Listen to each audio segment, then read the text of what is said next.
नमस्कार मंडळी. आजची कथा एका अशा वडिलांची आहे ज्यांना मुलाने एकटं सोडलं, पण संकट आलं तेव्हा मदतीसाठी त्याच वडिलांच्या दारात यावं लागलं. शेवटी त्या वडिलांनी काय निर्णय घेतला हे ऐकून तुमचे डोळे नक्कीच पाणावतील. चला तर मग सुरू करूया. माझा मुलगा आणि सून आज कित्येक वर्षानंतर माझ्याकडे आले होते, तेही फक्त त्यांच्यावर आलेल्या मोठ्या अडचणीमुळे. नाहीतर गेल्या 1 वर्षात त्यांनी मला कधी विचारपूसही केली नव्हती. आज ते माझ्याकडे मदतीसाठी आले होते. त्यांना पाहून मला रागही येत होता, पण माझं नाव विनय. मी, माझा मुलगा राहुल आणि सून स्नेहा यांच्यासोबत राहत होतो. माझी पत्नी या जगातून जाऊन पूर्ण 2 वर्ष झाली होती. तरीही आजही मला असं वाटायचं की ती कुठे गेलीच नाही. जणू काही आत्ता दार उघडलं की ती हसत मुखाने माझ्या समोर येईल. तिच्या जाण्यानंतर माझं आयुष्य पूर्णपणे बदलून गेलं होतं. पूर्वी या घरात नेहमी आनंदाचं वातावरण असायचं. प्रत्येक कोपऱ्यात तिचा आवाज घुमायचा. सकाळच्या चहापासून रात्रीच्या जेवणापर्यंत आम्ही दोघं एकत्र बसून गप्पा मारायचो. पण ती गेल्यानंतर घर तसंच होतं. मात्र घरातला आनंद कुठेतरी हरवून गेला होता. आता माझा एकमेव आधार होता माझा मुलगा राहुल आणि सून स्नेहा. राहुल हा माझा एकुलता एक मुलगा होता. मी त्याला खूप प्रेमाने वाढवलं होतं. त्याच्या प्रत्येक छोट्या मोठ्या गरजेची काळजी घेतली होती. त्याला चांगलं शिक्षण दिलं होतं आणि नेहमी प्रयत्न केला होता की तो एक चांगला माणूस बनावा. जेव्हा त्याचं लग्न झालं आणि स्नेहा या घरात आली, तेव्हा मला वाटलं की माझी एक अपूर्ण इच्छा पूर्ण झाली. कारण मला कधी मुलगी नव्हती. त्यामुळे मी स्नेहाकडे कधी सून म्हणून पाहिलंच नाही. मी तिला नेहमी माझ्या मुलीप्रमाणेच प्रेम दिलं. तिच्यासाठी जे काही शक्य असेल ते करायचं. तिला एखादी वस्तू आवडली तर मी क्षणाचाही विचार न करता ती आणून द्यायचो. ती कधी आजारी पडली तर सारी रात्र तिच्या अंथरुणाजवळ बसून राहायचं. मला वाटायचं की देवाने मुलगी दिली नाही तर काय झालं, सुनेच्या रूपाने मला मुलगीच दिली. स्नेहा सुरुवातीच्या काळात माझी खूप काळजी घ्यायची. वेळेवर औषधं द्यायची, जेवण वाढायची आणि प्रेमाने विचारायची की बाबा, तुम्हाला आणखी काही हवंय का. तिच्या या प्रेमळ बोलण्यामुळे मला खरंच मुलगी असल्यासारखं वाटायचं आणि मी मनोमन खूप आनंदी व्हायचं. एके दिवशी ते दोघं बाहेर हॉलमध्ये बसले होते आणि खूप हसत खेळत गप्पा मारत होते. त्यांच्या हसण्याचा आवाज माझ्या खोलीपर्यंत येत होता. मी मात्र एकटाच माझ्या खोलीत बसलो होतो. तेवढ्यात माझी नजर समोरच्या भिंतीवर लावलेल्या माझ्या पत्नीच्या फोटोकडे गेली. मी बराच वेळ त्या फोटोकडे एकटक पाहत राहिलो. तिच्या चेहऱ्यावरचं ते हसू आजही तसंच होतं, जसं ती जिवंत असताना असायचं. तो फोटो पाहताना जुन्या आठवणी एका मागोमाग एक डोळ्यांसमोर उभ्या राहू लागल्या. आम्ही दोघं संध्याकाळी गच्चीवर बसून चहा प्यायचो. ती माझ्या आवडीचं जेवण बनवून माझी वाट पाहायची. ऑफिसमधून थकून घरी आलो की ती हसत मुखाने माझं स्वागत करायची. राहुल लहान असताना आम्ही दोघं मिळून त्याला शाळेत सोडायला जायचो. आमचं छोटंसं जग होतं, ज्यात खूप शांतता, प्रेम आणि समाधान होतं. पण नशिबाला कदाचित आमचा हा आनंद पाहवला नाही आणि एक दिवस ती मला कायमचं एकटं सोडून निघून गेली. फोटो पाहता पाहता माझ्या डोळ्यातून आपोआप अश्रू वाहू लागले. मी हळूच त्या फोटोवर हात फिरवला आणि मनात म्हटलं की बघ, आजही तुझी खूप आठवण येते. तुझ्याशिवाय हे घर किती रिकामं झाले. काश आज तू माझ्या सोबत असतीस. तेवढ्यात खोलीचं दार उघडलं आणि माझा मुलगा राहुल आत आला. त्याने मला अश्रू पुसताना पाहिलं, पण तो काहीच बोलला नाही. तो माझ्याजवळ येऊन बसला आणि म्हणाला की बाबा, मला तुमच्याशी एक महत्त्वाची गोष्ट बोलायची आहे. त्याचा आवाज ऐकून मी पटकन अश्रू पुसले आणि त्याच्याकडे पाहू लागलो. तो थोडा वेळ शांत राहिला आणि मग म्हणाला की बाबा, तुम्हाला माहिती आहेच की माझी नोकरी दुसऱ्या भागात आहे. रोज इतक्या दूरवरून येणं जाणं मला खूप कठीण जातं. त्यामुळे कंपनीने मला तिथे एक फ्लॅट दिला आहे. फ्लॅट फार मोठा नाही, पण राहण्यासारखा आहे. मी आणि स्नेहा विचार करतोय की आता तिथे स्थलांतर करावं. त्याचं बोलणं ऐकून मी काही क्षण स्तब्ध झाले. माझ्या हृदयावर जणू कुणीतरी मोठा दगड ठेवला होता. पण मी चेहऱ्यावर हसू कायम ठेवलं, कारण मला त्याला असं वाटू द्यायचं नव्हतं की मी त्याच्या आनंदाच्या आड येतोय. मग तो पुढे म्हणाला की बाबा, आम्ही तुम्हालाही आमच्यासोबत घेऊन जायचं ठरवलं होतं, पण फ्लॅट खूप छोटा आहे, त्यात फक्त 2 खोल्या आहेत. आपण तिघे एकत्र राहिलो तर तुम्हालाही त्रास होईल आणि आम्हालाही. त्यामुळे तुम्ही सध्या या घरातच आरामात राहा. हे घरही तुमचंच आहे आणि पुरेसं मोठंही आहे. आम्ही दर आठवड्याला तुम्हाला भेटायला येत राहू. तुम्हाला कोणत्याही गोष्टीची कमतरता भासू देणार नाही. त्याचं बोलणं ऐकून मी जबरदस्ती हसत म्हणालो की बाळा, जर तिथे तुमची चांगली सोय होत असेल तर तुम्ही नक्की जा. माझ्यामुळे तुमच्या कामात कोणतीही अडचण येऊ देऊ नका. मी इथे अगदी व्यवस्थित राहीन. तुम्ही दोघं फक्त सुखी राहा. माझ्यासाठी त्यापेक्षा मोठा आनंद दुसरा नाही. हे बोलताना मात्र माझं हृदय आतून तुटत होतं, कारण मला पूर्णपणे माहीत होतं की ज्या घरात पूर्वी 4 माणसांच्या हसण्याचे आवाज घुमायचे, त्या घरात आता मी एकटाच राहणार होतो. राहुलने माझ्या खांद्यावर हात ठेवला आणि म्हणाला की बाबा, तुम्ही अजिबात काळजी करू नका. मी रोज तुम्हाला फोन करेन आणि सुट्टी मिळाली की लगेच भेटायला येईल. मीही मान हलवून होकार दिला, जेणेकरून त्याला माझ्या वेदनेची जाणीव होऊ नये. दुसऱ्याच दिवसापासून दोघांनी आपलं सामान आवरायला सुरुवात केली. संपूर्ण घरात पेट्या ठेवलेल्या होत्या.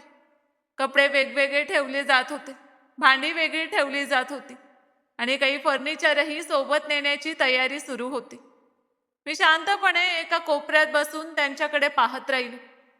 अनेकदा मनात यायचं की त्यांना सांगावं, जाऊ नका, मला एकटं सोडून जाऊ नका.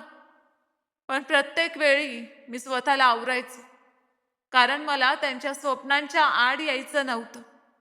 स्नेहा सामान आवरताना माझ्या जवळ येऊन म्हणायची की बाबा, स्वतःची काळजी घ्या, वेळेवर औषधं घ्या.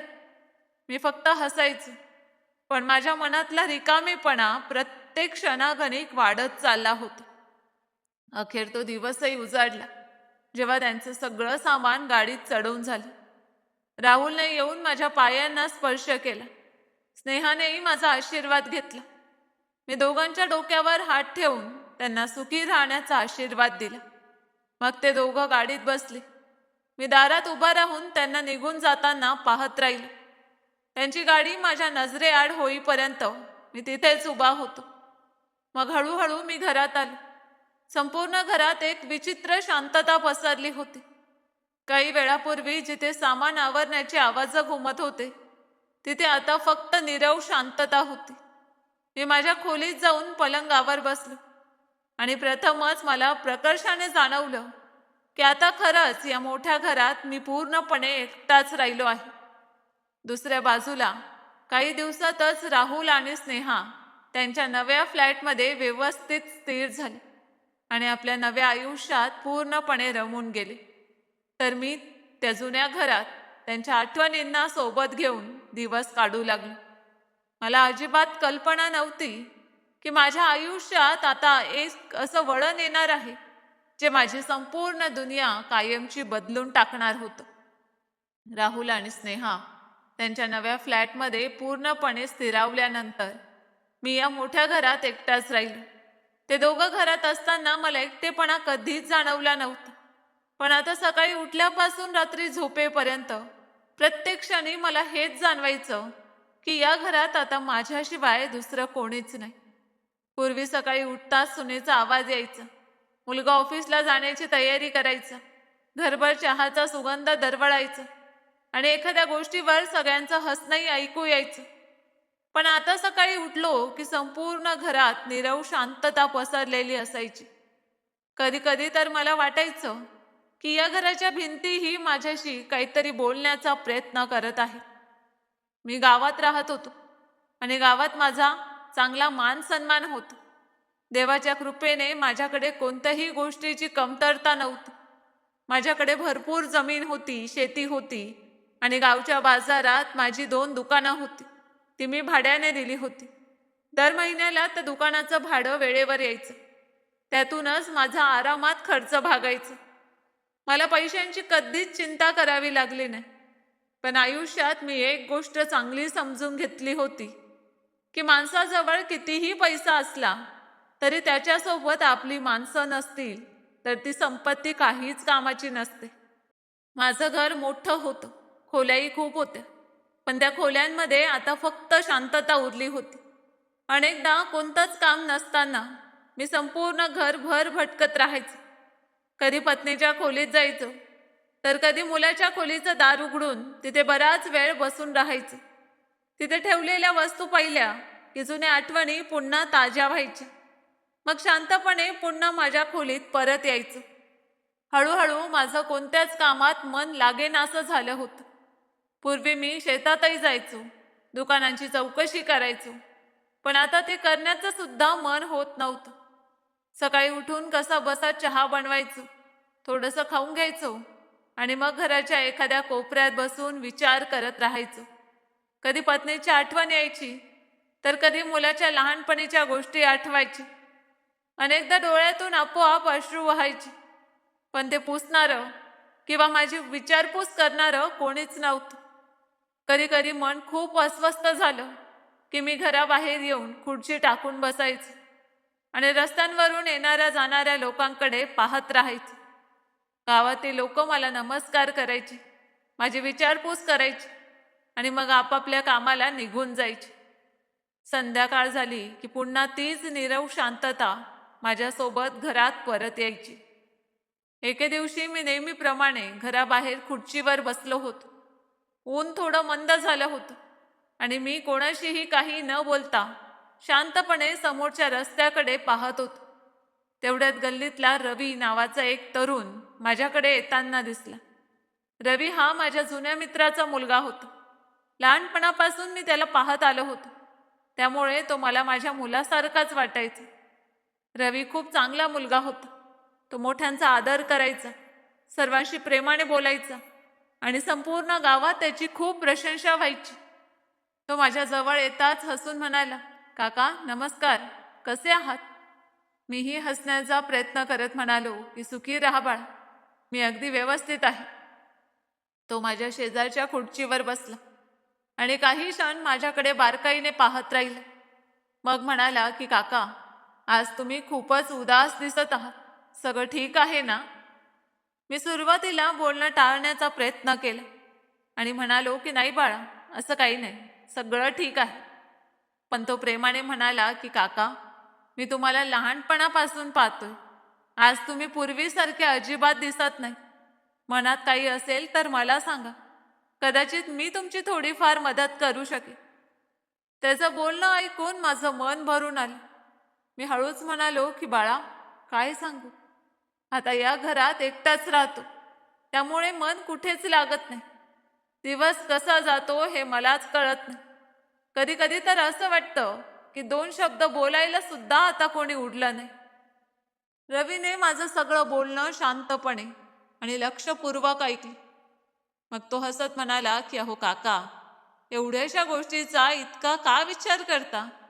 एकटं बसल्यामुळे माणूस आणखी दुःखी होतो. तुम्ही असं करा, उद्यापासून माझ्या सोबत चला. मी रोज सकाळी लवकर उठून फिरायला जातो, त्यानंतर योगा क्लासलाही जातो. तुम्हीही माझ्यासोबत आलात तर शरीर निरोगी राहील आणि मनही रमून जाईल. आपण दोघं रस्ताभर गप्पा मारत जाऊ, तुमचा वेळही छान जाईल. त्याचं बोलणं ऐकून मला थोडं बरं वाटलं, पण मी म्हणालो की बाळा, आता या वयात मला हे सगळं कुठे जमणार? त्यावर तो हसत म्हणाला की काका, वय हा फक्त एक आकडा असतो. जोपर्यंत माणूस चालू फिरू शकतो तोपर्यंत स्वतःला घरात बंद करून ठेवू नये. तुम्ही फक्त एकदा माझ्या सोबत चला, मग पहा तुम्हाला किती छान वाटेल. तो पुढे म्हणाला की आणि काका, कधी जेवणाची अडचण झाली तरी त्याची अजिबात चिंता करू नका. मी तर इथे जवळच राहतो. माझ्या 2 बहिणी आहेत, त्या खूप छान जेवण बनवतात. मी रोज तुमच्यासाठी घरून जेवण घेऊन येईन. तुम्हाला कोणत्याही गोष्टीची काळजी करण्याची गरज नाही. तुम्ही मला तुमचाच मुलगा समजा. त्याचे ते शब्द ऐकून माझ्या डोळ्यात पाणी आले. आजच्या काळात जिथे स्वतःची माणसंही वेळ काढत नाहीत, तिथे शेजारचा एक मुलगा माझ्यासाठी एवढी काळजी करत होता. मी प्रेमाने त्याच्या डोक्यावर हात फिरवला आणि म्हणालो की सुखी राहा बाळा. देव तुला नेहमी आनंदी ठेव. आज तू माझ्या मनावरचं मोठं ओझं हलकं केलंस. रवी हसला आणि म्हणाला की मग ठरलं. उद्या सकाळी मी स्वतः तुम्हाला घ्यायला येईन. तुम्ही तयार राहा. आता एकटं बसून दुःखी होण्याची अजिबात गरज नाही. मी रोज तुमच्या सोबत असेल. एवढं बोलून तो बराच वेळ माझ्या जवळ बसून राहिला. आम्ही दोघांनी जुन्या आठवणींना उजाळा दिला. गावातील लोकांबद्दल गप्पा मारल्या आणि बराच वेळ मन मोकळेपणाने हसत राहिलो. अनेक दिवसानंतर माझ्या चेहऱ्यावर खरं हास्य उमटलं होतं. संध्याकाळ झाली तसं रवी उठून म्हणाला की ठीक आहे काका, आता मी निघतो. उद्या सकाळी लवकर भेटू. एवढं बोलून तो आपल्या घराकडे निघून गेला आणि मी त्याला जाताना पाहत राहिले. त्या दिवशी अनेक दिवसांनंतर मला असं वाटलं की कदाचित माझ्या आयुष्यात पुन्हा एकदा आशेचा किरण उजाडणार आहे. पण मला अजिबात कल्पना नव्हती की पुढे जाऊन हाच रवी माझ्या आयुष्यात अशी भूमिका निभावणार होता ज्याची मी स्वप्नातही कल्पना केली नव्हती. हळूहळू माझी दिनचर्या पुन्हा पूर्वीसारखी होऊ लागली. सकाळी मी रवीसोबत फिरायला जायचो. आम्ही रस्ताभर गप्पा मारायचो. कधी जुन्या दिवसांच्या आठवणी काढायचो, तर कधी गावातील लोकांबद्दल बोलायचो. कधी तो मला हसवण्याचा प्रयत्न करायचा, तर कधी माझ्या तब्येतीची विचारपूस करायचा. त्याच्यासोबत थोडा वेळ घालवल्यामुळे माझं मन पूर्वीपेक्षा बरंच हलकं झालं होतं. पण घरात परत आल्यावर पुन्हा तीच नीरव शांतता माझी वाट पाहत असायची. मी पत्नीच्या फोटोसमोर बसायचो आणि मनातल्या मनात तिच्याशी बोलत राहायचो. एके दिवशी दुपारची वेळ होती. मी माझ्या खोलीत बसलो होतो. तेवढ्यात माझ्या फोनची घंटी वाजली. मी फोन उचलून पाहिलं तर तो माझ्या मुलाचा फोन होता. त्याचा फोन पाहताच माझ्या चेहऱ्यावर आपोआप स्मित उमटलं, कारण अनेक दिवसानंतर त्याने मला फोन केला होता. मी लगेच फोन उचलला आणि म्हणालो की हो बाळा, कसा आहेस? त्यानेही प्रेमाने उत्तर दिलं की बाबा नमस्कार, तुम्ही कसे आहात? मी म्हणालो की मी अगदी व्यवस्थित आहे बाळा, तू सांग, तू आणि स्नेहा कसे आहात? मग हसत विचारलं की आज अचानक माझी आठवण कशी झाली? तो हसला आणि म्हणाला की बाबा, आज मी तुम्हाला एक खूप मोठी आनंदाची बातमी द्यायला फोन केला आहे. हे ऐकताच मी उत्सुक झालो आणि विचारलं की कसली आनंदाची बातमी बाळा? त्याने आनंदाने सांगितलं की बाबा, तुम्ही आजोबा झाला आहात. आपल्या घरात नातवाचा जन्म झाला आहे. त्याचं बोलणं ऐकताच माझ्या डोळ्यात आनंद अश्रू दाटून आले. मला असं वाटलं की देवाने मला पुन्हा एकदा जगण्याचं कारण दिलं आहे. मी वारंवार विचारू लागलो, खरंच बाळा, मी आजोबा झालो? त्याने हसत उत्तर दिलं की हो बाबा, अगदी खरं. आता तर तुम्हाला यावंच लागेल.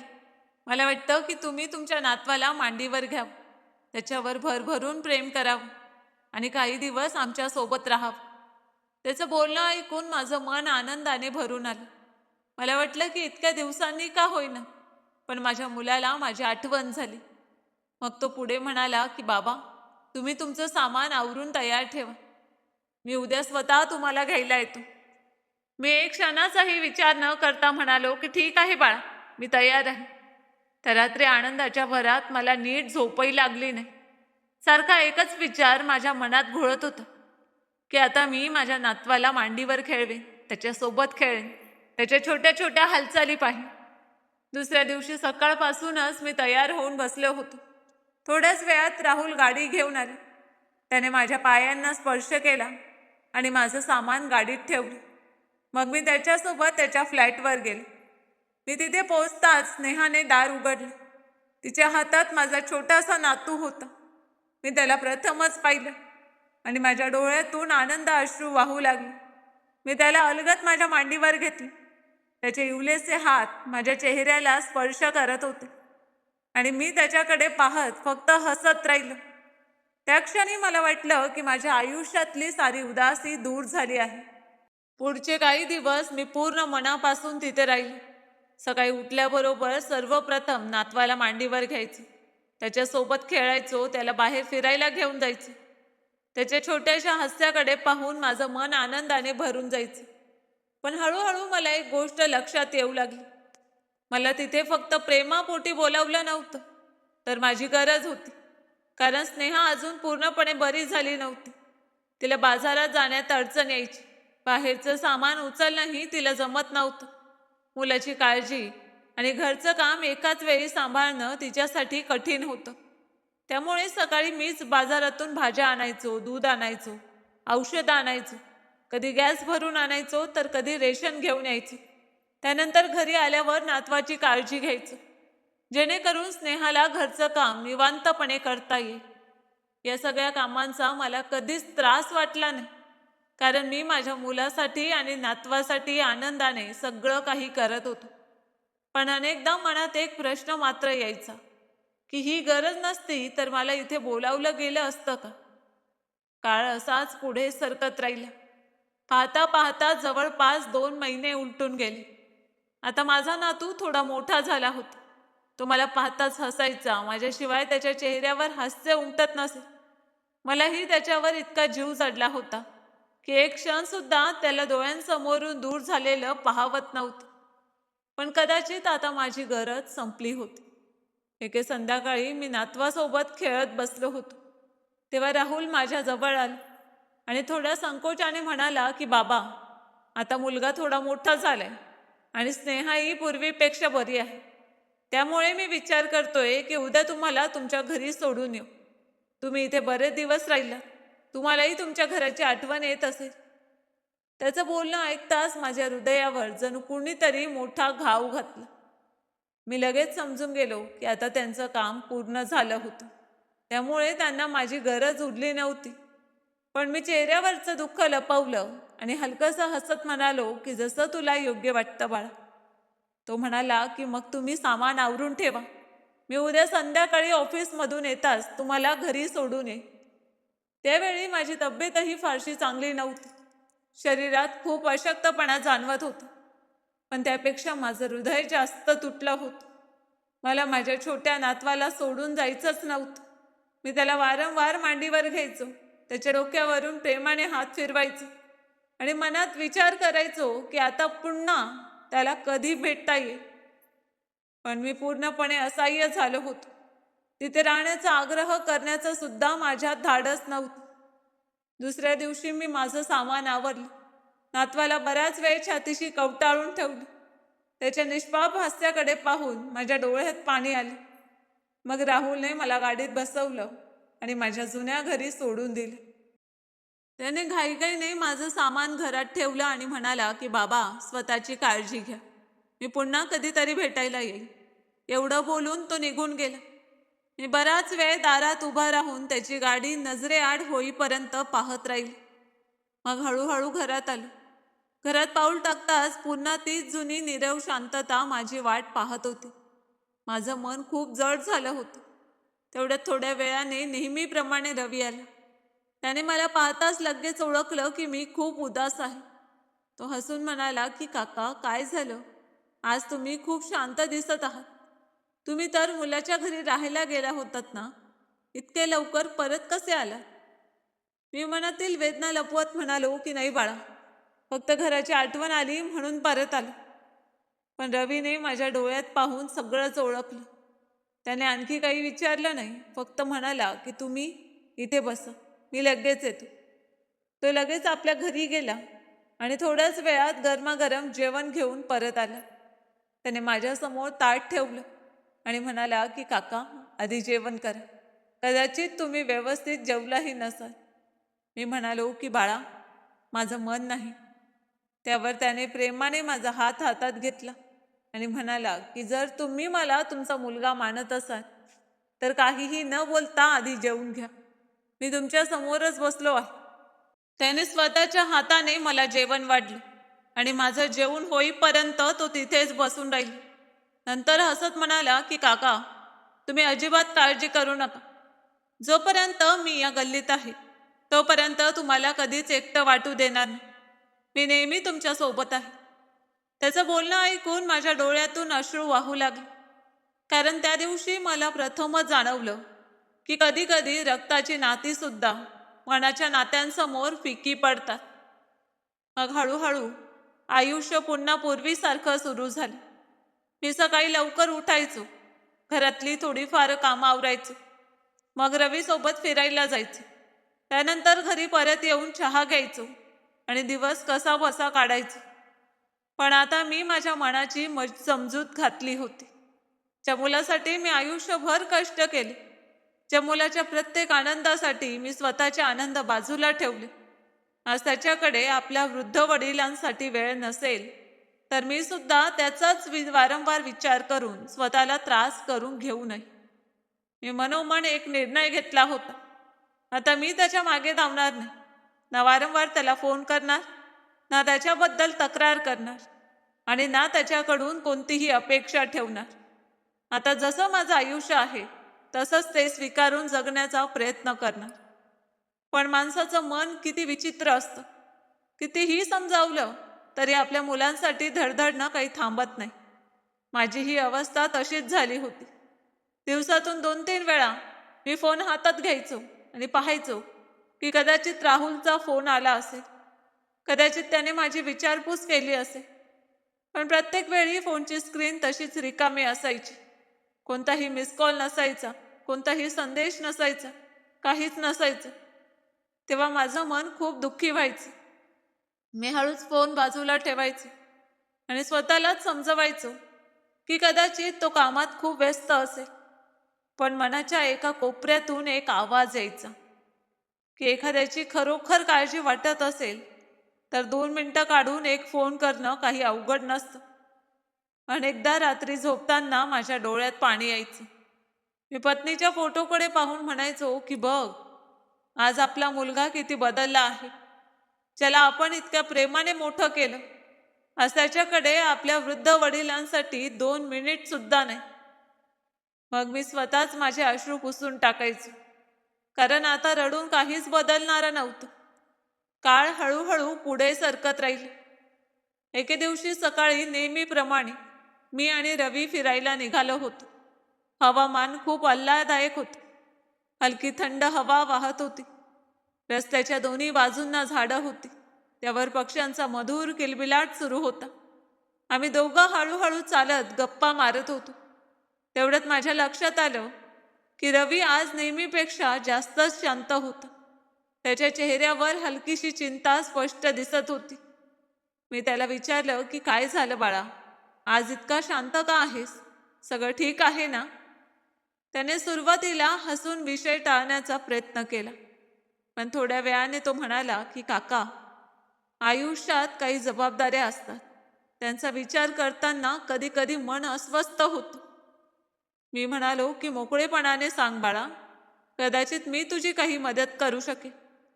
तेव्हा त्याने हळूहळू आपली गोष्ट सांगायला सुरुवात केली. तो म्हणाला की काका, मी बराच काळ विचार करतोय की नोकरी सोडून छोटासा स्वतःचा व्यवसाय सुरू करावा. स्वतःचं काम असेल तर कमाईही चांगली होईल आणि भविष्यही सुरक्षित होईल. पण सर्वात मोठी अडचण पैशांची आहे. माझ्याकडे इतके पैसे नाहीत की मी हा व्यवसाय सुरू करू शकेन. मग थोडा वेळ थांबून तो पुढे म्हणाला की तुम्हाला माहितीच आहे, माझ्या 2 लहान बहिणी आहेत. दोघीही अजून घरीच आहेत. माझी सर्वात मोठी जबाबदारी म्हणजे त्यांच्या लग्नाची. माझी इच्छा आहे की आधी दोघींची लग्न चांगल्या घरात व्हावी, त्यानंतरच मी माझ्याबद्दल विचार कर. मी त्याला विचारलं की आणि तुझ्या लग्नाबद्दल काय ठरवलं आहेस? तो हलकासा हसला आणि म्हणाला की काका, माझ्यासाठी एक स्थळ आलं होतं. मुलगी खूप चांगली होती, तिचं कुटुंबही चांगलं होतं. पण मी स्पष्ट नकार दिला, कारण जोपर्यंत माझ्या दोन्ही बहिणींची जबाबदारी पूर्ण होत नाही तोपर्यंत मी लग्नाचा विचारही करू शकत नाही. माझ्यामुळे त्यांच्या आयुष्यावर कोणताही परिणाम व्हावा अशी माझी अजिबात इच्छा नाही. त्याचं बोलणं ऐकून माझं मन भरून आलं. आजच्या काळात जिथे अनेक जण आपल्या जबाबदाऱ्यांपासून दूर पळतात, तिथे हा तरुण आपल्या बहिणींसाठी स्वतःची सर्व स्वप्न बाजूला ठेवून उभा होता. मी त्याच्या खांद्यावर हात ठेवला आणि म्हणालो की बाळा, मला तुझा खूप अभिमान वाटतो. तू खूप चांगला माणूस आहेस. देव तुझ्या कष्टाचं फळ नक्की दे. मग मी त्याला विचारलं की जर तुला व्यवसाय सुरू करायचा असेल तर किती पैशांची गरज पडेल? त्याने कोणताही लोभ न ठेवता अगदी सरळपणे सांगितलं की काका, माझ्याकडे सुमारे 1,00,000 रुपये असतील तर मी आरामात काम सुरू करू शकेन. त्यानंतर मला कोणासमोर हात पसरावे लागणार नाही. मी मेहनत करून सगळं सांभाळेन. त्याचं बोलणं ऐकून मी काही वेळ विचारात पडलो, कारण माझ्याकडे पैशांची कोणतीही कमतरता नव्हती. पण बिनविचार काही बोलणं मला योग्य वाटलं नाही. म्हणून मी फक्त एवढंच म्हणालो की बाळा, तू अजिबात काळजी करू नकोस. देवावर विश्वास ठेव. मेहनत करणाऱ्याला तो नेहमी साथ देतो. काही ना काही चांगलं नक्की घडेल. रवी हसला आणि म्हणाला की बस काका, तुमचा आशीर्वाद माझ्यासोबत असला तरी मला तेवढंच पुरेसं आहे. माझ्यासाठी त्यापेक्षा मोठी गोष्ट दुसरी नाही. मग आम्ही दोघं हळूहळू गावाकडे परत आलो. रस्ताभर तो आपल्या बहिणींच्या गोष्टी सांगत होता आणि मी त्याचे संस्कार पाहून मनोमन खूप आनंदी होत होतो. गावाच्या वळणावर पोचलो तेव्हा तो हसून म्हणाला की ठीक आहे काका, आता मी निघतो, संध्याकाळी पुन्हा भेटू. मी त्याला आशीर्वाद दिला आणि तो आपल्या घराकडे निघून गेला. मीही हळूहळू माझ्या घरी आले. पण संपूर्ण दिवस त्याचे शब्द माझ्या कानात घुमत राहील. त्याच्याकडे फक्त पैशांची कमतरता होती, नाहीतर तो आपल्या कष्टाच्या बळावर आयुष्यात खूप पुढे जाऊ शकला असता. त्या दिवशी प्रथमच माझ्या मनात एक विचार आला. तो विचार मी कोणालाही सांगितला नाही, पण मनोमन मी रवीबद्दल खूप खोलवर विचार करू लागलो. रवी गेल्यानंतर मी बराच वेळ खोलीत बसून एकाच विचारात हरवून गेलो होतो. मी आता नेमकं कोणत्या गोष्टीची वाट पाहत होतो? देवाच्या कृपेने माझ्याकडे कोणत्याही गोष्टीची कमतरता नव्हती. माझ्याकडे चांगलं घर होतं, शेती होती, 2 दुकानं होती. त्या दुकानांचं भाडं दर महिन्याला वेळेवर यायचं. बँकेतही अनेक वर्षांची बचत होती. माझ्या गरजाही फारशा नव्हत्या. मी एकटाच माणूस होतो. शेवटी माझा किती खर्च होणार होता? 2 वेळेचं जेवण आणि काही औषधं, एवढंच ना. दुसऱ्या बाजूला रवी होता. त्याने कोणत्याही स्वार्थाशिवाय प्रत्येक कठीण प्रसंगी माझी साथ दिली होती. जेव्हा माझ्या स्वतःच्या मुलाने मला एकटं सोडलं तेव्हा रवीच माझी विचारपूस करायला आला. मी दुःखी असायचो तेव्हा तो मला हसवण्याचा प्रयत्न करायचा. मी जेवण करत नसे तेव्हा तो आपल्या घरून प्रेमाने जेवण बनवून माझ्यासाठी आणायचा. त्याने कधीच मला असं जाणवू दिलं नाही की या जगात मी एकटा आहे. मी मनात विचार करत होतो की माझ्या स्वतःच्या मुलानेही माझी एवढी काळजी घेतली असती तर कदाचित मला दुसऱ्या कोणाची गरजच भासली नसती. पण नशिबाने मला एक मुलगा जन्माला दिला आणि दुसरा मुलगा स्वतःहून माझ्या आयुष्यात आला. फरक फक्त एवढाच होता की एक रक्ताचं नातं होतं आणि दुसरं मनाचं. रवीचं सकाळचं बोलणंही मला वारंवार आठवत होतं. त्याच्याकडे फक्त पैशांची कमतरता होती, नाहीतर तो स्वतःचा व्यवसाय सुरू करून आपल्या दोन्ही बहिणींची जबाबदारी उत्तम प्रकारे पार पाडू शकला असता. मी मनोमन ठरवलं की माझ्याकडे एवढे पैसे असताना मी त्याची मदत केली नाही तर या संपत्तीचा तरी काय उपयोग? पैसा हा माणसाच्या उपयोगी यावा म्हणूनच असतो. मी कपाट उघडलं, त्यातून बँकेचं पासबुक आणि चेकबुक काढलं. मग बराच वेळ ते हातात धरून बसलो. त्या क्षणी मला पत्नीची खूप आठवण येत होती. मी तिच्या फोटोकडे पाहून हसत म्हणालो की जर तू आज इथे असतीस तर तूही मला हेच सांगितलं असतंस की विनय, त्या मुलाची मदत कर, ज्याने कोणत्याही स्वार्थाशिवाय प्रत्येक वेळी तुझी साथ दिली. मला असं वाटलं जणू तिच्या फोटोवरचं हसूही माझ्या निर्णयाला संमती देत होतं. त्या क्षणी मी 1,00,000 रुपयांचा चेक भरला आणि तो माझ्या डायरीच्या मध्ये ठेवला.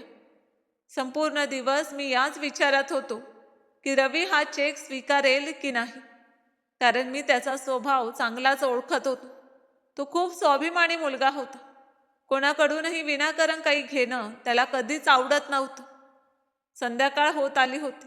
सूर्य हळूहळू मावळत होता. तेवढ्यात नेहमीप्रमाणे रवी माझ्या घरी आला. त्याच्या हातात काही ताजी फळं होती. तो हसून म्हणाला की काका, आज बाजारात गेलो होतो म्हणून तुमच्यासाठी ही ताजी फळं घेऊन आलो. खा, त्यामुळे तुमची तब्येतही चांगली राहील. त्याचं हे छोटंसं प्रेम पाहून माझं मन पुन्हा भरून आलं.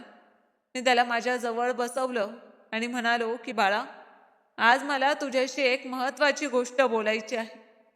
तो हसत म्हणाला की हो काका, सांगा काय गोष्ट आहे.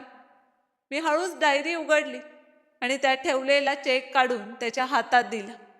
रवीने आश्चर्याने चेककडे पाहिले आणि मग माझ्याकडे पाहत विचारलं की काका, हा कशासाठी? मी म्हणालो की बाळा, हा 1,00,000 रुपयांचा चेक आहे. उद्या तू बँकेत जाऊन तो तुझ्या खात्यात जमा कर किंवा तुला जसं योग्य वाटेल तसं कर. रवी माझं बोलणं ऐकून पूर्णपणे आश्चर्यचकित झाला. त्याने लगेच तो चेक माझ्याकडे परत देत म्हटलं की नाही काका, हे शक्य नाही. मी हे पैसे अजिबात घेऊ शकत नाही. एवढे पैसे मी कसे घेऊ? तुम्ही कदाचित माझी थट्टा करत आहात. मी हसत म्हणालो की नाही बाळा, मी अगदी खरं बोलतोय. ही माझ्या अनेक वर्षांच्या कष्टाची बचत आहे आणि दर महिन्याला दुकानाचं भाडं येत असतं. मला या पैशांची सध्या काहीच गरज नाही. मी एकटा माणूस आहे. माझा खर्च तरी किती आहे, पण तुला या पैशांची गरज आहे. तुझा व्यवसाय सुरू होईल. तुझ्या दोन्ही बहिणींची लग्न चांगल्या प्रकारे होते. यापेक्षा मोठा आनंद माझ्यासाठी दुसरा कोणता असेल? रवीच्या डोळ्यात अश्रू आले. तो म्हणाला की काका, मी तुमचा खूप आदर करतो, पण तुमची आयुष्यभराची कमाई मी घेऊ शकत नाही. उद्या तुम्हालाच एखाद्या गोष्टीची गरज पडली तर काय कराल? मी त्याच्या हातात घेत म्हणालो की बाळा, माझ्या गरजेपेक्षा जास्त सगळं माझ्याकडे आहे आणि गरजेच्या वेळी देव माणसासाठी एखादा मार्ग नक्कीच काढतो. पण आज मी तुझी मदत करू शकत असूनही केली नाही तर कदाचित आयुष्यभर मी स्वतःला माफ करू शकणार नाही. त्याने पुन्हा नकार देत म्हटलं की नाही काका, मी मेहनत करेन. थोडा जास्त वेळ लागेल, पण मी एवढे पैसे घेऊ शकत नाही. मी त्याच्या डोळ्यात पाहत म्हणालो की बाळा, एक गोष्ट सांग, तू मला तुझे वडील समजतोस का? रवीने क्षणाचाही विलंब न करता उत्तर दिलं की काका, तुम्ही असं काय बोलताय? मी तुम्हाला माझ्या वडिलांपेक्षाही जास्त मानतो. तेव्हा मी त्याला म्हणालो की जर खरंच तू मला वडिलांच्या जागी मानत असशील तर या पैशांना नकार देऊ नकोस. एक वडील आपल्या मुलासाठीच आयुष्यभर कष्ट करत असतो आणि आज मीही तेच करतोय. याला दान समजू नकोस, उपकारही समजू नकोस. हा फक्त एका वडिलांचा आपल्या मुलावर असलेला विश्वास समज. जेव्हा तुझा व्यवसाय चांगला चालू लागेल, तुझी परिस्थिती सुधारेल, तेव्हा हे पैसे हळूहळू परत कर. आणि समजा कधी परत करता आले नाहीत तरी मला त्याचं अजिबात दुःख होणार नाही. कारण माझ्यासाठी सर्वात मोठा आनंद हा असेल की माझ्यामुळे कोणाचं घर उभं राहिलं, बहिणींची लग्न झाली आणि एखाद्याचं आयुष्य घडलं. रवीला आता आपले अश्रू आवरले नाही. त्याने माझे पाय धरले आणि रडत म्हणाला की काका, आजपर्यंत माझ्या स्वतःच्या नातेवाईकांनीही माझ्यासाठी एवढा विचार केला नाही जेवढा तुम्ही केला. तुमचे हे उपकार मी आयुष्यभर विसरणार नाही. मी लगेच त्याला उठवलं, मिठी मारली आणि म्हणालो की बाळा, मी तुझ्यावर कोणतेही उपकार केलेले नाही. तूही तर इतके दिवस कोणत्याही स्वार्थाशिवाय माझी साथ दिलीस. जेव्हा माझ्या स्वतःच्या मुलाने मला एकटं सोडलं तेव्हा तू मला कधीच एकटं वाटू दिलं नाहीस. आज मी तुझ्या कामी येतोय तर त्यात उपकारासारखं काहीच नाही. शेवटी नाती फक्त रक्तानेच जुळत नाही, ती मनानेही जुळतात. बराच वेळ आमच्या दोघांच्या डोळ्यात अश्रू होते. मग रवीने थरथरणाऱ्या हातांनी तो चेक आपल्या जवळ ठेवला आणि म्हणाला की काका, मी तुम्हाला वचन देतो, या पैशांचा एक एक पैसा आम्ही योग्य कामासाठीच वापरेन. तुमची मान कधी खाली जाऊ देणार नाही आणि माझा व्यवसाय सुरू होऊन व्यवस्थित चालू लागला की तुमचे सगळे पैसे मी नक्की परत करेन. मी हसत त्याच्या डोक्यावर हात ठेवला आणि म्हणालो की बाळा, मला तुझ्यावर पूर्ण विश्वास आहे. देव तुझ्या कष्टाला नक्की यश देईल. रवीने पुन्हा एकदा माझे पाय स्पर्श करून आशीर्वाद घेतला, माझे आभार मानले आणि आनंद व भावनांनी भरलेल्या डोळ्यांनी आपल्या घराकडे निघून गेला. मी दारात उभा राहून त्याला जाताना पाहत राहिलो. त्या दिवशी बऱ्याच काळानंतर माझ्या मनाला एक वेगळंच समाधान मिळालं होतं. जणू मी माझी संपत्ती नाही तर कोणाच्या भविष्यावर विश्वास ठेवला होता. त्या रात्री रवी गेल्यानंतर मी बराच वेळ खोलीत बसून राहिलो. माझी नजर पुन्हा पत्नीच्या फोटोकडे गेली आणि मी मनातल्या मनात तिच्याशी बोलू लागलो. माझ्या मनात वारंवार एकच विचार येत होता की काश माझा स्वतःचा मुलगाही रवीसारखा असता. जर राहुलनेही मला एवढं प्रेम आणि आदर दिला असता तर कदाचित या वयात मला एकटेपणाचं दुःख कधीच जाणवलं नसतं. मी माझं संपूर्ण आयुष्य मुलासाठी वेचलं होतं. त्याच्या प्रत्येक छोट्या मोठ्या आनंदाचा विचार केला होता. त्याला चांगलं शिक्षण दिलं होतं. त्याला कधी कोणत्याही गोष्टीची कमतरता भासू दिली नव्हती. पण जेव्हा मला त्याची सर्वात जास्त गरज होती, तेव्हा त्याने मला आपल्या आयुष्यातील केवळ एक जबाबदारी म्हणून पाहिलं. त्याला माझ्या एकटेपणाशी काही देणं घेणं नव्हतं. त्याला माझ्या तब्येतीची काळजी नव्हती. त्याला माझी आठवण फक्त तेव्हाच यायची, जेव्हा त्याला माझी गरज भासायची. कधी मुलाची देखभाल करायची असली की मला बोलवायचं. कधी बाजारातून सामान आणायचं असलं की माझी आठवण काढायचं. आणि काम संपलं की अगदी सहज म्हणायचं की बाबा, आता तुम्हाला तुमच्या घरी सोडून येतो. ही आठवण आली की माझं हृदय पिळवटून जायचं. पण त्या क्षणी रवीची आठवण झाली की माझ्या चेहऱ्यावर हलकंसं स्मित उमटायचं. तो माझा रक्ताचा नव्हता, नात्यानेही काही लागणारा नव्हता. तरीही तो रोज माझी विचारपूस करायचा, माझ्या औषधांची काळजी घ्यायचा, वेळेवर जेवण आणून द्यायचं, माझ्यासोबत बसून गप्पा मारायचा, मला हसवायचा प्रयत्न करायचा आणि मला कधीच एकटं वाटू द्यायचा नाही. मी मनात विचार करू लागलो की नाती फक्त जन्माने जुळत नाहीत. कधी कधी देव काही माणसं आपल्या आयुष्यात पाठवतो, जी कोणत्याही स्वार्थाशिवाय आपली होऊन जातात. मी खोल श्वास घेतला, आकाशाकडे पाहिलं आणि हळूच म्हणालो की हे देवा, जर तू रवीसारखा मुलगा मला दिला असतास तर कदाचित मी आज एवढा एकटा नसतो. कदाचित माझं आयुष्य आज काहीसं वेगळंच असतं. पण पुढच्या क्षणी मी स्वतःला समजावलं की आता जे आहे तेच सत्य आहे. वारंवार जुन्या दुःखांच्या आठवणी काढून स्वतःला त्रास देण्यात काहीच अर्थ नव्हता. मला आता याच वास्तवात जगायला शिकायचं होतं. आणि तसं पाहिलं तर रवी माझ्यासाठी मुलापेक्षा कमी नव्हता. माझा स्वतःचा मुलगा माझा होऊ शकला नाही तर काय झालं? देवाने दुसऱ्याचा मुलगा माझ्यासाठी पाठवला होता. या विचाराने माझ्या मनाला थोडंसं समाधान मिळालं. काळ हळूहळू पुढे सरकत राहील. साधारण 2-3 दिवसांनी सकाळची वेळ होती. मी घराबाहेर बसून ऊन खात होतो. तेवढ्यात दूरवरून रवी येताना दिसला. आज त्याच्या चेहऱ्यावर वेगळाच आनंद झळकत होता. त्याच्या हातात मिठाईचा मोठा डब्बा होता. तो भराभर माझ्या जवळ आला आणि येताच हसून म्हणाला की काका, आधी तोंड गोड करा. मी आश्चर्याने विचारलं की अरे बाळा, आज एवढा आनंद कशाचा? त्याने लगेच मिठाईचा डब्बा उघडला, माझ्या हातावर एक लाडू ठेवला आणि म्हणाला की काका, तुमच्या आशीर्वादाने आणि देवाच्या कृपेने मी माझा डेअरी फार्म सुरू केला आहे. देवाच्या कृपेने सुरुवातही खूप छान झाली. पहिल्याच दिवशी अपेक्षेपेक्षा जास्त दूध विकलं गेलं. गावकरीही खूप आनंदी आहेत आणि आसपासच्या अनेक दुकानदारांनीही माझ्याकडून दूध घेण्याचं ठरवलं आहे. त्याच्या डोळ्यातला आनंद स्पष्ट दिसत होता. त्याचं बोलणं ऐकून माझं मनही आनंदाने भरून आलं. मी हसत लाडू खाल्ला आणि म्हणालो की देव तुला नेहमी अशीच प्रगती देव. बाळा, कष्ट करणाऱ्याची साथ तो कधीच सोडत नाही. रवी भाऊक होत म्हणाला की काका, त्या दिवशी तुम्ही माझ्यावर विश्वास ठेवून मदत केली नसती तर कदाचित मी आजही नोकरीच्या शोधात इकडे तिकडे भटकत असतो. तुम्ही मला फक्त पैसे दिले नाहीत तर आयुष्य घडवण्याची संधी दिली. तुमचे हे ऋण मी आयुष्यभर विसरणार. मी लगेच त्याचं बोलणं थांबवत म्हणालो की बाळा, मी तुला आधीही सांगितलं होतं आणि आजही सांगतोय, यात उपकारासारखं काहीच नाही. मला तर याचाच आनंद आहे की तू माझ्या विश्वासाला सार्थ ठरवलंस.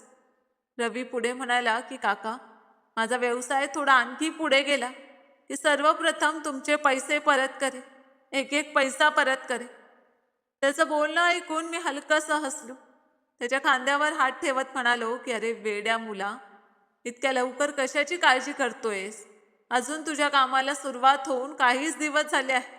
आतापासून पैसे परत करण्याचा विचार का करतोस? आधी आपला व्यवसाय चांगला उभा कर, तो आणखी वाढव, कष्टावर लक्ष दे, तुझ्या बहिणींच्या भविष्याचा विचार कर. जेव्हा तुझा व्यवसाय पूर्णपणे स्थिर होईल, जेव्हा तुझ्याकडे पुरेसे पैसे येऊ लागतील, तेव्हा निवांतपणे कधीतरी परत कर. मला कसलीच घाई नाही. माझ्याकडे खाण्यापिण्याची किंवा इतर कोणत्याही गोष्टीची कमतरता नाही. पण तू आत्ताच घाईघाईने पैसे परत करायला लागलास तर त्याचा परिणाम तुझ्या व्यवसायावर होईल आणि मला ते अजिबात नको आहे. रवी माझं बोलणं ऐकून भावूक झाला. तो म्हणाला की काका, खरं सांगू का, मला नेहमी वडिलांची उणीव जाणवत होती. पण आज मला असं वाटतंय की देवाने ती उणीव भरून काढली आहे. मी हसत त्याच्या डोक्यावर हात फिरवला आणि म्हणालो की मलाही असंच वाटतंय की देवाने माझ्या या एकटेपणात तुला पाठवून माझ्यावर खूप मोठी कृपा केली आहे. तू नेहमी असाच सुखी राहा, हीच माझी मनापासून इच्छा आहे. रवीने वाकून माझ्या पायांना स्पर्श केला. मग बराच वेळ तो माझ्या जवळ बसून राहील. आम्ही दोघांनी डेअरी फार्मबद्दल खूप गप्पा मारल्या. त्याने मला सांगितलं की त्याने किती म्हशी विकत घेतल्या आहेत. तो रोज पहाटे 4 वाजता उठून स्वतः सगळी कामं कशी करतो आणि हळूहळू आपला व्यवसाय इतका मोठा करायचा आहे की आपल्या दोन्ही बहिणींची लग्न चांगल्या घरात करता येते. त्याची मेहनत आणि त्याची स्वप्न ऐकून माझ्या मनात त्याच्याविषयीचा आदर आणखी वाढला. त्या दिवशी प्रथमच मला असं वाटलं की कदाचित देवाने रवीला माझ्या आयुष्यात एखाद्या खास कारणासाठीच पाठवला आहे. पाहता पाहता दिवस सरत गेले आणि दिवसांचे महिने झाले. मला स्वतःलाही कळलं नाही. काळ आपल्या गतीने पुढे सरकत राहील. पण या सगळ्या काळात ना माझा मुलगा राहुलचा एकही फोन आला, ना मी स्वतः त्याला फोन करण्याचा प्रयत्न केला. सुरुवातीला मी रोज फोन हातात घेऊन पाहायचो की कदाचित त्याचा फोन आला असेल, कदाचित त्याला आपल्या वृद्ध वडिलांची आठवण आली असेल. पण हळूहळू मी ती आशा ही सोडून दिली. खरं सांगायचं तर आता मला त्याचा फारसा फरकही पडत नव्हता. मी मनाला समजावलं होतं की ज्या माणसाला माझी गरजच वाटत नाही त्याच्यासाठी वारंवार मन दुखावून घेण्यात काहीच अर्थ नाही. आता मी माझ्या एकटेपणाशीच मैत्री केली होती. पण देवाने कदाचित माझा एकटेपणा पूर्णपणे दूर करण्यासाठीच रवीला माझ्या आयुष्यात पाठवलं होतं. आता रवी जवळजवळ रोज माझ्या घरी यायचं. कधी सकाळी लवकर येऊन मला फिरायला बोलवायचा, तर कधी संध्याकाळी माझ्यासोबत बसून चहा घ्यायचा. त्याला जणू सवयच लागली होती. जोपर्यंत तो माझी विचारपूस करत नसे तोपर्यंत त्याला समाधान मिळत नसे. त्याची आईही अनेकदा घरून ताजं जेवण बनवून पाठवायची आणि रवी स्वतःच्या हातांनी ते माझ्यासमोर ठेवत म्हणायचा की काका, आधी जेवण करा, बाकी गप्पा नंतर मारू. अनेकदा मी त्याला म्हणायचो की बाळा, मी स्वतः बनवून घे, रोज रोज तुला त्रास घेण्याची काही गरज नाही. पण तो हसत म्हणायचा की काका, जर तुम्ही मला तुमचा मुलगा मानत असाल तर पुन्हा असं बोलू नका. तुमची सेवा करण्यातच मला आनंद मिळतो. त्याचं बोलणं ऐकून माझं मन भरून यायचं. आता माझ्या आयुष्यात एक नवा नियमच झाला होता. सकाळी रवीसोबत फिरायला जायचं, दिवसभर थोडा आराम, संध्याकाळी त्याच्यासोबत गप्पा आणि रात्री शांत झोप. आता मला पूर्वीसारखा एकटेपणा जाणवत नव्हता. कारण मला माहीत होतं की मी रवीला एकदा हाक मारली तर तो क्षणाचाही विलंब न करता धावत माझ्याकडे येईल. एके दिवशी सकाळची गोष्ट. रवी नेहमीप्रमाणे माझ्या घरी आला. पण आज त्याच्या चेहऱ्यावर वेगळीच चमक होती. त्याच्या डोळ्यातला आनंद स्पष्ट दिसत होता. जणू काही खूप मोठी आनंदाची बातमी तो घेऊन आला होता. येताच त्याने माझ्या पायांना स्पर्श केला आणि हसत म्हणाला की काका, आज मी तुम्हाला एक खूप आनंदाची बातमी द्यायला आलो आहे. मीही हसत विचारलं की काय गोष्ट आहे बाळा, आज तर खूपच आनंदात दिसतोय. तो आनंदाने म्हणाला की काका, माझ्या मोठ्या बहिणीचं लग्न ठरलं आहे. पुढच्या महिन्यात तिचं लग्न आहे. हे ऐकून मला खूप आनंद झाला. मी लगेच त्याला मिठी मारली आणि म्हणालो की देवाचे लाख लाख आभार. बाळा, तुझ्या कष्टाचं फळ तुला मिळालंय. सुरुवात झाली आहे. आता तुझी एक मोठी जबाबदारी पूर्ण होणार. रवीच्या डोळ्यात आनंद अश्रू तरळले. मग तो थोडासा संकोचात म्हणाला की काका, मला तुम्हाला अजून एक गोष्ट सांगायची आहे. मी म्हणालो हो बाळा, बोल. तो काही क्षण शांत राहिला आणि मग हळू आवाजात म्हणाला की माझे वडील या जगात नाहीत. गेल्या अनेक महिन्यात तुम्ही ज्या प्रकारे मला मुलासारखं प्रेम दिलं, माझ्या प्रत्येक सुखदुःखात माझ्या पाठीशी उभे राहिला, त्यामुळे माझ्या मनात एक इच्छा आहे. माझ्या बहिणीचं कन्यादान तुम्ही तुमच्या हातांनी करावं. कारण माझ्यासाठी तुम्हीच माझ्या वडिलांच्या जागी आहात. त्याचं बोलणं ऐकताच माझ्या डोळ्यात पाणी आलं. मी काही क्षण त्याच्याकडे नुसताच पाहत राहिलो. माझ्या गळ्यातून शब्दच फुटत नव्हते. मी कधी स्वप्नातही विचार केला नव्हता की कोणी मला एवढा मान देईल. मी थरथरणाऱ्या हातांनी त्याच्या डोक्यावर हात ठेवला आणि म्हणालो की बाळा, आज तुम्हाला आयुष्यातला सर्वात मोठा आनंद दिलास. जर तुला खरंच वाटत असेल की मी या मानाचा पात्र आहे तर हे सौभाग्य मी नक्की स्वीकारेन. रवी हसला आणि म्हणाला की काका, आता तुम्हाला माझ्या घरी यावंच लागेल. माझी इच्छा आहे की तुम्ही सगळ्यांना भेटा आणि लग्नाची सगळी तयारी पहा. मी त्याच्यासोबत त्याच्या घरी गेलो.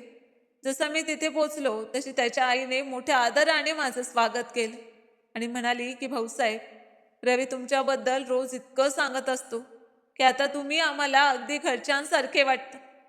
तिचं बोलणं ऐकून मला खूप आपलेपणा जाणवला. थोड्याच वेळात रवी आपल्या दोन्ही बहिणींना माझ्या जवळ घेऊन आला.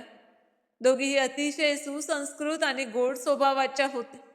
त्यांनी येताच माझ्या पायांना स्पर्श करून नमस्कार केला आणि हसत म्हणाल्या की काका नमस्कार. तुम्ही आमच्या घरी पहिल्यांदाच आलात. आज तुम्हाला कुठेही जाऊ देणार नाही. आधी आमच्यासोबत जेवण करा, मगच जा. त्यांचं बोलणं ऐकून मी हसलो. त्या दोघी मला खरोखरच काकांसारखाच मान देत होत्या. एकीने माझ्यासाठी पाणी आणलं, दुसरीने चहा करून आणला. एक विचारत होती की काका तुम्हाला गोड आवडतं की तिखट, तर दुसरी वारंवार म्हणत होती की काका अजून थोडंसं जेवण घ्या.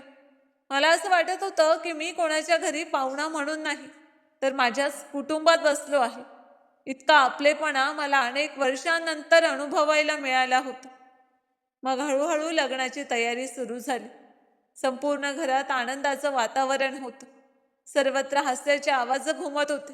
कोणी कपडे खरेदीला जात होतं, कोणी दागिन्यांची चर्चा करत होतं, तर कोणी पाहुण्यांची यादी तयार करत होतं. रवी प्रत्येक छोट्या मोठ्या गोष्टीबद्दल माझं मत विचारायचं आणि म्हणायचा की काका तुम्ही जसं सांगाल तसंच करू.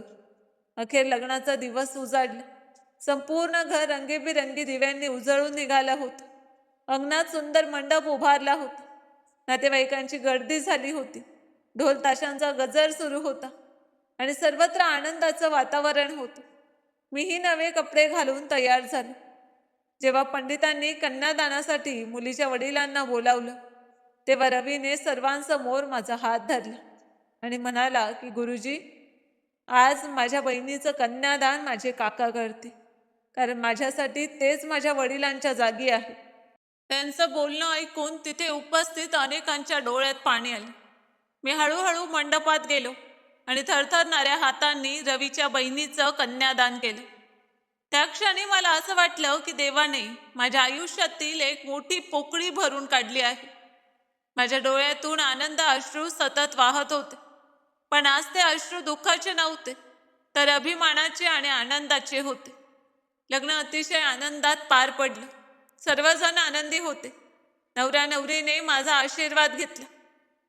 तेव्हा रवीच्या बहिणीने माझ्या पायांना स्पर्श करून म्हटलं की काका नाही, आता तुम्ही माझ्याही वडिलांसारखे आहात.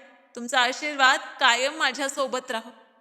तिचं बोलणं ऐकून मी तिला मनापासून आशीर्वाद दिला. त्या दिवशी मला प्रथमच जाणवलं की रक्ताची नाती कधी तुटू शकतात, पण मनाने जुळलेली नाती आयुष्यभर साथ देतात. आणि त्या रात्री जेव्हा मी माझ्या घरी परतलो, तेव्हा माझ्या चेहऱ्यावर अशी एक स्मित होती जी कदाचित अनेक वर्षांनी पुन्हा उमलली होती. आता रवीच्या एका बहिणीचं लग्न झालं होतं आणि घरात फक्त रवी, त्याची आई आणि त्याची धाकटी बहीण राहत होती. पण त्यांच्या घरातलं वातावरण पूर्वीसारखंच आनंदाने भरलेलं होतं. रवी आजही रोज माझ्या घरी यायचं.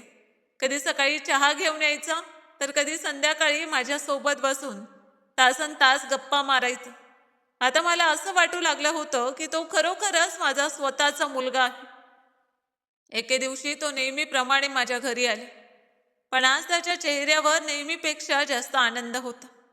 त्याच्या हातात मिठाईचा डब्बा होता आणि चेहऱ्यावर मोठं हसू होतं. येताच त्याने माझ्या पायांना स्पर्श केला आणि म्हणाला की काका, आज मी तुम्हाला आणखी एक मोठी आनंदाची बातमी द्यायला आलो. मी हसून विचारलं की काय गोष्ट आहे बेटा, आज तर खूप आनंदाच दिसतोय. तो म्हणाला की काका, तुमच्या आशीर्वादाने आणि वरच्या देवाच्या कृपेने माझा डेअरी फार्म आता खूप चांगला चालू लागला. सुरुवातीला मला भीती वाटत होती की काम चालेल की नाही, पण आता दर महिन्याला चांगला नफा होऊ लागलाय. आसपासच्या अनेक गावांमध्ये आणि शहरांमध्येही आमचं दूध जातंय. मी आणखी काही गायी आणि म्हशी खरेदी केल्या आहेत. आता माझ्यासोबत अनेक लोक कामही करत आहेत. हे सगळं तुमच्यामुळे शक्य झालं. त्या दिवशी तुम्ही माझ्यावर विश्वास ठेवून मदत केली नसती, तर कदाचित मी कधीच स्वतःचा व्यवसाय सुरू करू शकलो नसतो. त्यांचं बोलणं ऐकून माझ्याही चेहऱ्यावर हसू उमटलं. मला असं वाटत होतं की त्याचं यश म्हणजे माझंच यश आहे. मी प्रेमाने त्याच्या डोक्यावर हात ठेवला आणि म्हणालो की बेटा, मला तुझ्यावर सुरुवातीपासूनच विश्वास होता. मला माहित होतं की तू मेहनती आहेस आणि एक दिवस नक्कीच पुढे जाशील. मेहनत करणारा माणूस कधीच हार मानत नाही. तो माझं बोलणं ऐकून भावूक झाला. मग त्याने आपल्या खिशातून एक लिफाफा काढला आणि माझ्या समोर ठेवत म्हणाला की काका, यात तुमचे पूर्ण 1,00,000 रुपये आहेत. आता माझा व्यवसाय चांगला चालू लागलाय, त्यामुळे मी तुमचे पैसे परत करायला आलोय. हा तुमचा हक्काचा पैसा आहे, कृपया तो ठेवा. मी त्या लिफाफ्याकडे पाहिलं आणि मग त्याच्याकडे हसून म्हणालो की नाही बेटा, मी हे पैसे घेणार नाही. तो आश्चर्याने म्हणाला की का काका, हे तर तुमचेच पैसे आहेत. मी म्हणालो की बेटा, जेव्हा मी तुला ते पैसे दिले होते तेव्हा मी कोणताही व्यवहार केला नव्हता. मी एका मुलाला मदतीचा हात दिला होता. आज तुझा व्यवसाय चांगला चालू लागलाय, यापेक्षा मोठा आनंद माझ्यासाठी दुसरा कोणता असणार. हे पैसे आता तुलाच जास्त उपयोगी पडतील. तू आपला व्यवसाय आणखी वाढव. आपल्या धाकट्या बहिणीची चांगली काळजी घे, तिचं भविष्य घडव. माझ्यासाठी यापेक्षा मोठा आनंद दुसरा काहीच नाही. रवी वारंवार म्हणू लागला की नाही काका, असं म्हणू नका. हा तुमचा हक्काचा पैसा आहे. पण मी त्याचं काहीच ऐकलं नाही आणि म्हणालो की जर तू खरंच मला वडीत मानत असशील तर माझा एक ऐक आणि हे पैसे स्वतःजवळच ठेव. त्याने माझ्याकडे पाहिलं. त्याच्या डोळ्यात पाणी आलं. मग तो हळूच म्हणाला की काका, तुम्ही खरंच खूप मोठ्या मनाचे माणूस आहात. मी भाग्यवान आहे की मला तुमची साथ मिळाली. मी हसून म्हणालो की बेटा, मीही भाग्यवान आहे की मला तुझ्यासारखा मुलगा मिळाला. त्यानंतर मी अनेकदा रवीच्या घरी जाऊ लागलो. त्याची धाकटी बहीणही माझा खूप आदर करायची. मी त्यांच्या घरी गेलो की ती लगेच माझ्यासाठी चहा बनवायची आणि म्हणायची की काका तुम्ही बसा, मी आत्ता जेवण वाढते. तिथे मला इतकं आपलेपण मिळायचं की माझे सगळे दुःख आणि कष्ट मी क्षणात विसरून जायचे. एके दिवशी संध्याकाळी रवी माझ्या जवळ आले. त्याच्या चेहऱ्यावर पुन्हा तोच आनंद झळकत होता. येताच तो म्हणाला की काका, आज मी तुम्हाला आणखी एक आनंदाची बातमी द्यायला आलो. मी हसत विचारलं की आज पुन्हा काय चांगलं घडलं. तो म्हणाला की काका, मी शहरात एक मोठं घर खरेदी केलंय. आता आमचं काम इतकं वाढलंय की रोज शहरात येणं जाणं खूप कठीण होतं. त्यामुळे मी तिथे एक चांगलं घर घेतलंय.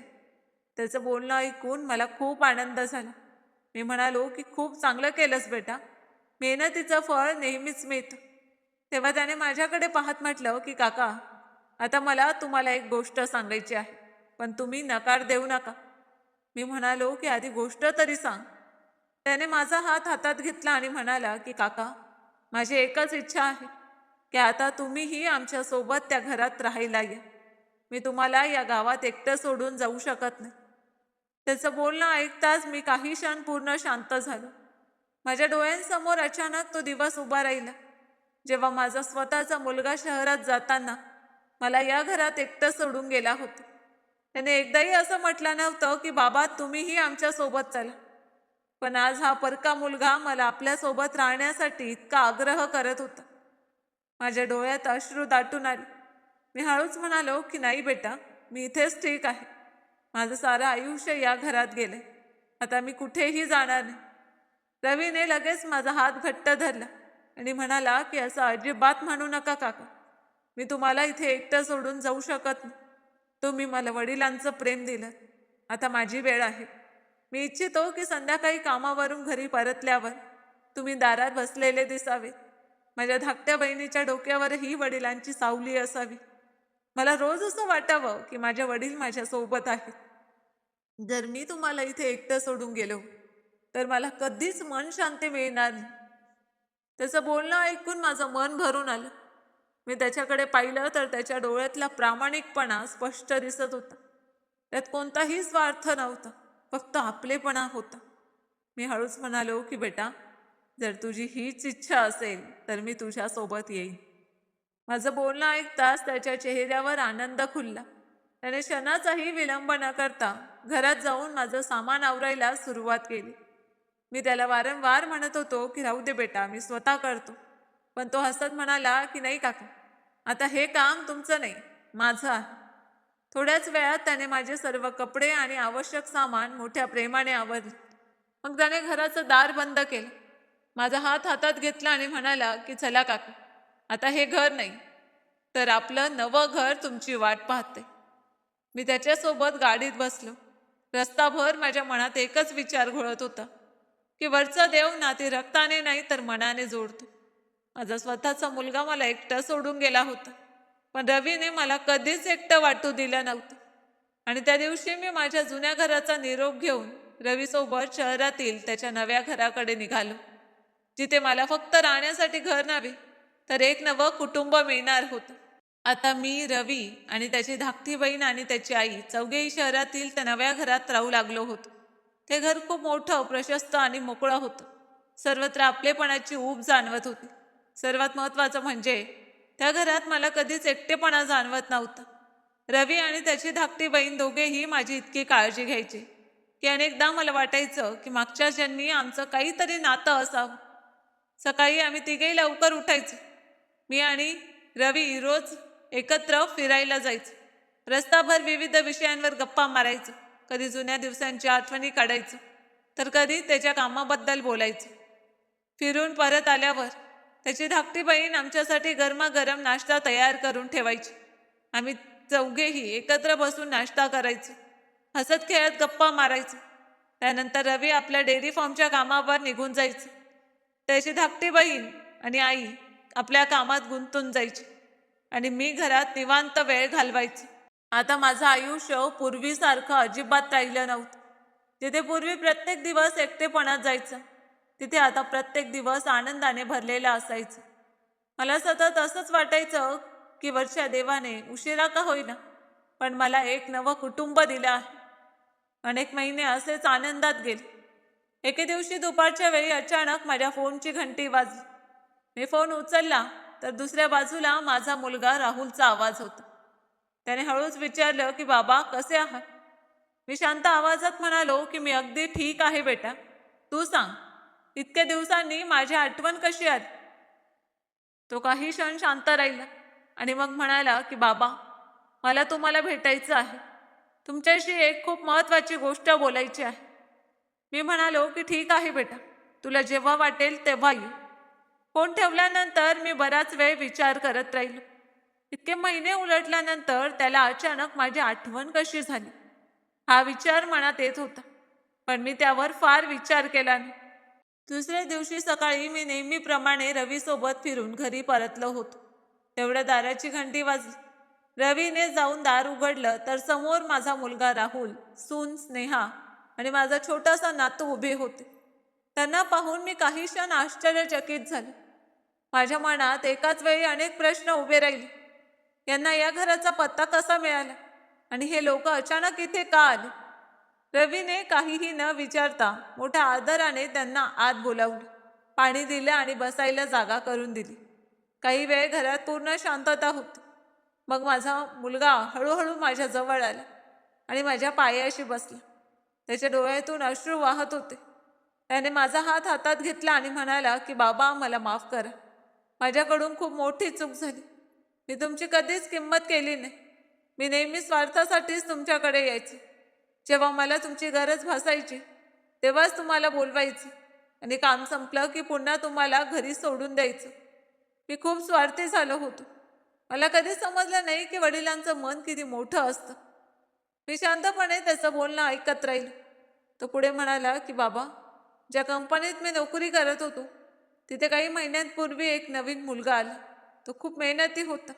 हळूहळू त्याने सगळ्यांचा विश्वास जिंकला आणि कंपनीने मला कामावरून काढून त्याला माझ्या जागी ठेवलं. कंपनीने दिलेला फ्लॅटही परत घेतला. आता माझ्याकडे ना नोकरी आहे ना राहायला घर. आता मला समजलंय की ही माझ्या चुकीची शिक्षा आहे. मी तुमचं मन दुखावलं होतं, म्हणून वरच्या देवाने मला माझ्या चुकांची जाणीव करून दिली. बाबा, शक्य असेल तर मला माफ करा आणि आमच्यासोबत पुन्हा घरी चला. आपण आपल्या जुन्या घरात पुन्हा एकत्र राहू. यापुढे मी तुम्हाला कधीही एकटं सोडणार नाही. त्याचं बोलणं ऐकून माझं मन हेलावलं. मी त्याच्या डोक्यावर हात ठेवला आणि म्हणालो की बेटा, मी तर तुला त्याच दिवशी माफ केलं होतं ज्या दिवशी तू मला एकटं सोडून गेलास. कारण वडील आपल्या मुलांवर फार काळ राग धरू शकत नाही.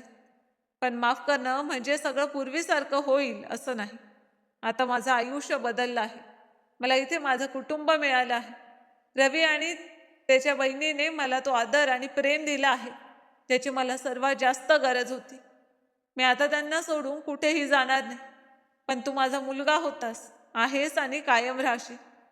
मी माझ्या खिशातून जुन्या घराची चावी काढली आणि त्याच्या हातात ठेवत म्हणालो की बेटा, ही घे त्या घराची चावी. आता ते घर तुझंच आहे. तू तिथे आपल्या कुटुंबासोबत सुखाने राहा. जेव्हा कधी तुला माझी गरज भासेल तेव्हा मी तुझ्यासाठी नेहमीच उपलब्ध असेल. पण आता मी इथे रवी सोबतच राहणार. माझ्या मुलाने अश्रूंनी भरलेल्या डोळ्यांनी चावी घेतली.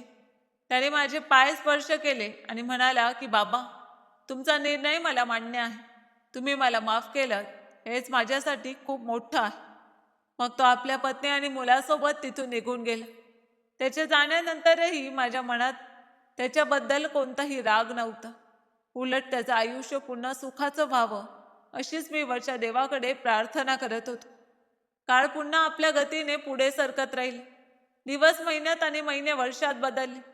आता माझा मुलगा आणि सून अधूनमधून मला भेटायला यायचे. पूर्वीसारखा त्यांच्यात अहंकार राहिला नव्हता. ते माझ्याशी खूप प्रेमाने वागायचे.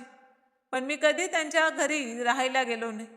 कारण आता माझं घर आणि माझं कुटुंब इथेच होतं. एके दिवशी माझा नातू, जो आता 4 वर्षांचा झाला होता, आपल्या आई वडिलांसोबत मला भेटायला आला. मला पाहताच तो धावत आला आणि माझ्या मांडीवर चढून निरागसपणे म्हणाला की आजोबा, तुम्ही आमच्यासोबत का राहत नाही? मी तर घरात तुमचा फक्त फोटोच पाहतो. मी रोज आई बाबांना सांगतो की आजोबांना घरी घेऊन या, पण ते म्हणतात की आजोबा येणार नाही. तुम्ही माझ्यासोबत चला ना, मला तुमच्यासोबत खेळायचं आहे. त्याच्या निरागस बोलण्याने माझं मन भरून आले. मी त्याला छातीशी कवटाळले. त्याच्या डोक्यावरून प्रेमाने हात फिरवले आणि म्हणालो की बेटा, मी नक्की तुमच्या घरी येईन आणि तुला भेटायलाही येत राहीन. तू जेव्हा जेव्हा माझी आठवण काढशील तेव्हा तेव्हा मी तुला भेटायला नक्की येईन. त्याच्या डोळ्यात आनंद चमकला. मग मी त्याच्यासोबत थोडा वेळ त्याच्या घरीही गेलो.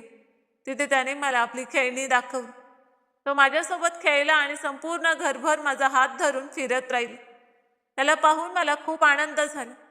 कारण आता माझा मुलगा आणि सून खरोखर बदलले होते. ते माझा आदर करत होते, माझा मान राखत होते, माझ्या प्रत्येक गोष्टीची काळजी घेत होते आणि आपल्या पूर्वीच्या चुकीबद्दल त्यांना मनापासून खंत वाटत होती. मी आता अधूनमधून त्यांच्याकडे भेटायला जायचे आणि तेही मला भेटायला यायचे. याच काळात मी रवीसाठी एक खूप चांगली, सुस्वभावी आणि संस्कारी मुलगी पाहून त्याचं लग्न लावून दिलं.